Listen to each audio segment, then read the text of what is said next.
রাজ্য সরকার সিদ্ধান্ত নেওয়ার পর বাজেটে বরাদ্দ ঘোষণার পর তারপর দেখা যাচ্ছে ধীরে ধীরে ঘাটাল মাস্টার প্ল্যানের কাজ এগোচ্ছে। আরো এক ধাপ এগোলো এবার শিলাবতী নদীর খনন কাজ শুরুর বিজ্ঞপ্তি। কবে থেকে হবে খনন, কিভাবে কোন জায়গা থেকে কাজ শুরু হবে, আমার সঙ্গে রয়েছেন সুকান্ত, বলতে পারবে সুকান্ত? দেখো অতনুদা, কয়েকদিন আগে আমরা দেখেছিলাম ঘাটাল মাস্টার প্ল্যানের ধাপে ধাপে কাজ শুরু হয়েছে। প্রথমত সুইলিশ গেট তৈরি কাজ শুরু হয়েছিল, তারপরে 5টি ব্রিজ অর্থাৎ সেতু নির্মাণের কাজ শুরু হয়েছিল এবং ঘাটাল শহরে যে শিলাবতী নদীর গার্ডওয়াল সেই কাজও কিন্তু আস্তে আস্তে করে শুরু হতে চলেছে। এরপরে কিন্তু এক ধাপ আরো এগিয়ে গেল ঘাটাল মাস্টার প্ল্যানের জন্য যে নদী খনন, সেই নদী খনন ঘাটালের শিলাবতী নদীর নদী খনন হবে, তার জন্য কিন্তু টেন্ডার ঝুলে দেওয়া হয়েছে জেলা পরিষদে। এক কথায় ঘাটাল মাস্টার প্ল্যানের কাজ কিন্তু আস্তে আস্তে করে এগিয়ে চলেছে এবং যার ফলে কিন্তু অনেক সমস্যাও যেমন রয়েছে। একদিকে ঘাটালের প্রচুর দোকানদানি রয়েছে, তারা কিন্তু চাইছেন তাদের পুনর্বাসনের ব্যবস্থা, কিন্তু ঘাটালের আম জনতা তারা কিন্তু খুশি, কারণ তারা বলছেন যে দীর্ঘদিনের এই অভিশাপ, সেই অভিশাপ থেকে রাজ্য সরকার তাদেরকে উদ্ধার করতে চলেছে। অর্থাৎ রাজ্য সরকার এই 500 কোটি টাকা বরাদ্দের পরে কিন্তু আস্তে আস্তে করে ঘাটাল মাস্টার প্ল্যানের কাজ কিন্তু এগিয়ে চলেছে। অতনুদা, ধন্যবাদ। এই পারের 12টি ওয়ার্ড ডুবে যায়, কোনো বছর আবার 4বার 5বার বন্যা হয়, যাতায়াত ব্যবস্থা পুরো বন্ধ। ওই পৌরসভা থেকে যেসব ডিঙি ফিঙি দেয় সেও টাইম টেবিলে, মানুষের চিকিৎসার অসুবিধা হয়, এত কিছু অসুবিধা হয়।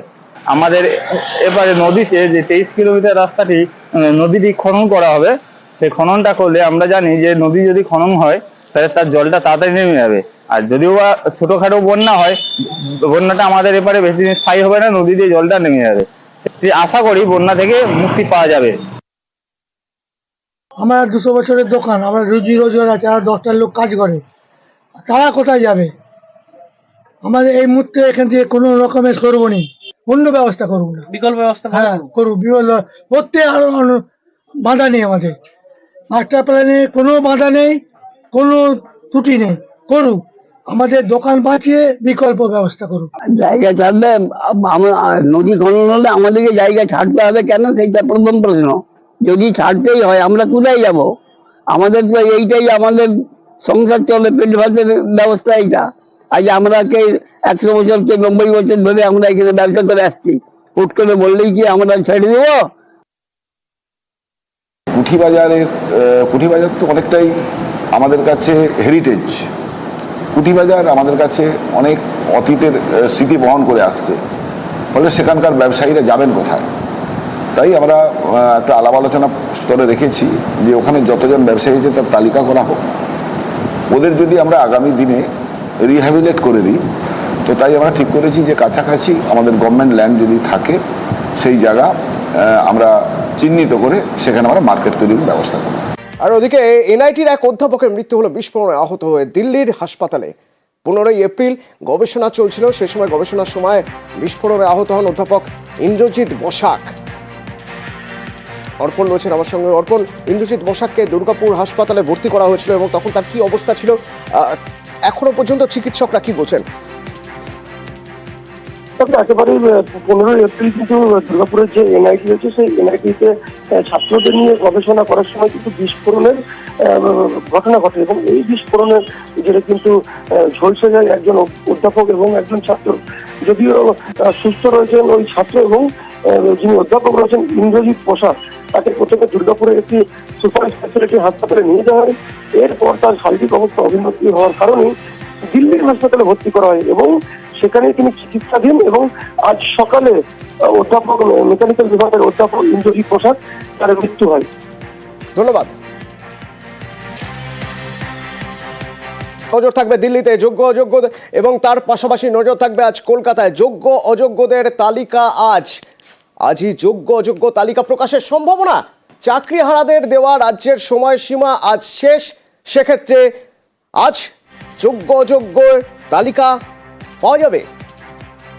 যদিও এখনো আইনি মতামত নিচ্ছে এসএসসি বলে জানা যাচ্ছে এবং সুপ্রিম কোর্টের আইনজীবীদের সঙ্গে আলোচনা করা হচ্ছে। সকাল থেকে দফায় দফায় বৈঠক চলছে স্কুল শিক্ষা দপ্তরের সঙ্গে। ভার্চুয়াল বৈঠক এসএসসি চেয়ারম্যানের। সেক্ষেত্রে কি ওয়েবসাইটে আপলোড হতে পারে যোগ্য অযোগ্যের তালিকা, সেরকম সম্ভাবনাও দেখা যাচ্ছে। বিকেলে প্রেস কনফারেন্স করতে পারেন এসএসসি চেয়ারম্যান। এখনো পর্যন্ত আমাদের কাছে কি আপডেট রয়েছে জানবো। আমার সঙ্গে সোমরাজ রয়েছেন সরাসরি। সোমরাজ, সবার নজর রয়েছে আজকের এই দিনে, কারণ আজ হয়তো যোগ্য অযোগ্যর তালিকা ওয়েবসাইটে দেখা যেতে পারে। এসএসসি চেয়ারম্যান যখন তিনি প্রেস মিট করবেন তখনও হয়তো তিনি কিছু বলতে পারেন। সবার নজর রয়েছে। এখনো পর্যন্ত আমাদের কাছে কি আপডেট রয়েছে?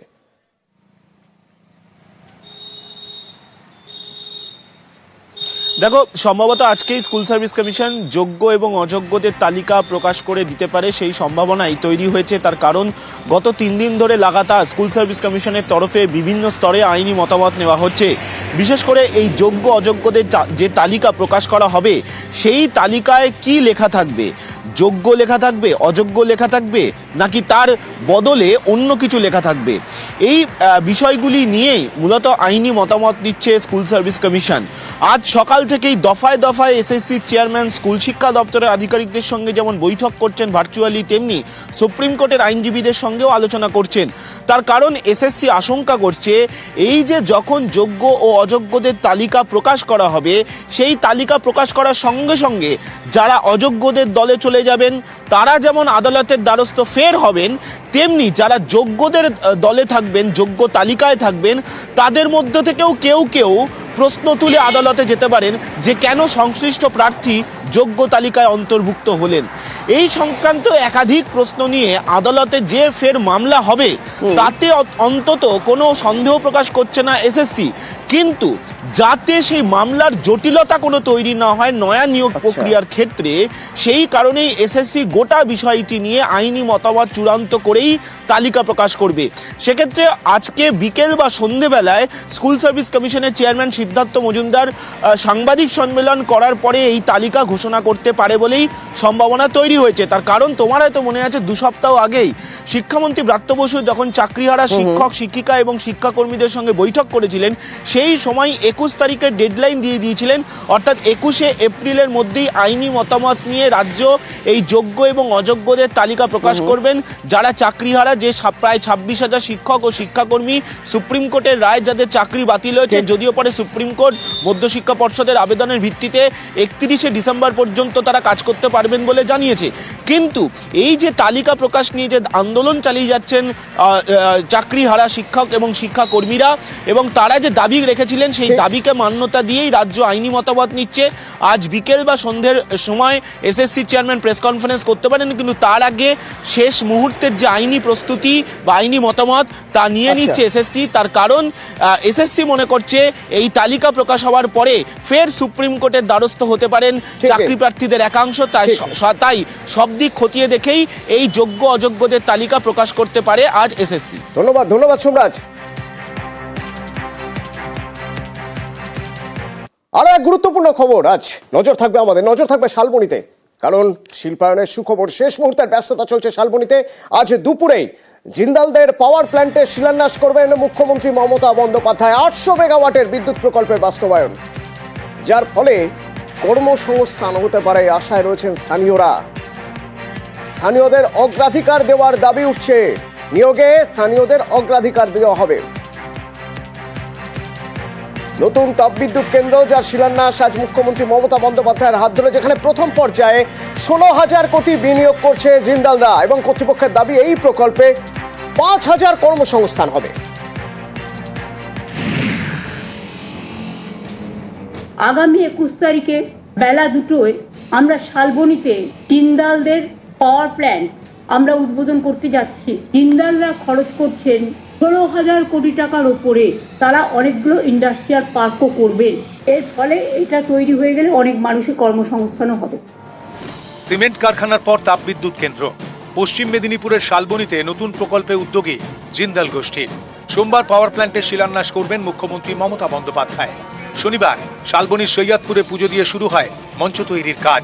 জিন্দাল কর্তৃপক্ষ জানিয়েছে শালবনীতে 800 মেগাওয়াটের 2টি পাওয়ার প্ল্যান্ট তৈরি হবে।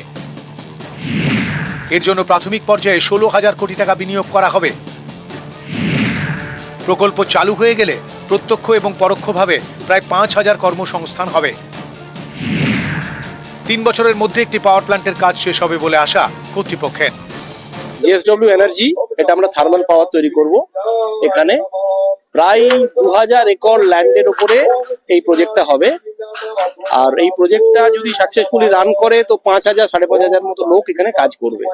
টাইম ফ্রেম আমাদের এটা সাধারণত 3 বছরের মধ্যে আমাদের একটা ইউনিট চালু হয়ে যাওয়ার কথা। শালবনীতে জিন্দাল গোষ্ঠীর 4100 একর জমি রয়েছে। এর মধ্যে 183 একর জমিতে রয়েছে সিমেন্ট কারখানা, 1700 একর জমিতে হবে পাওয়ার প্ল্যান্ট। কর্মসংস্থান তো কিছু না কিছু হবেই। 11টা শিল্প হয়েছে আমাদের এখানে। বড় হওয়ার কথা ছিল বামফ্রন্ট আমলে, বড় হয়নি। এখন ছোট একটা হয়েছে একটুখানি জায়গাতে, এবং পরবর্তীতে আরো পাওয়ার প্ল্যান্ট হবে। তো কিছু না কিছু তো উন্নতি অবশ্যই হবে, রাস্তাঘাটে উন্নতি হবে।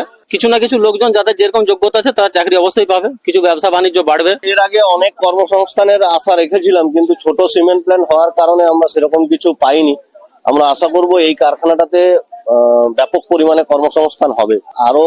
আরো এখানে যেমন কারখানা হয় সেই দাবিটাও রাখছি, একই সঙ্গে এই দাবিটাও রাখছি যেন এলাকার মানুষ কাজ পায় এখানে। 2018 সালে শালবনীতে জিন্দাল গোষ্ঠীর সিমেন্ট কারখানা চালু হয়। এবার হবে তাপবিদ্যুৎ কেন্দ্র, 800 মেগাওয়াট করে 2টি পাওয়ার প্ল্যান্ট। 21 এপ্রিল পশ্চিম মেদিনীপুরের শালবনীতে আসতে চলেছেন রাজ্যের মুখ্যমন্ত্রী মমতা বন্দ্যোপাধ্যায়।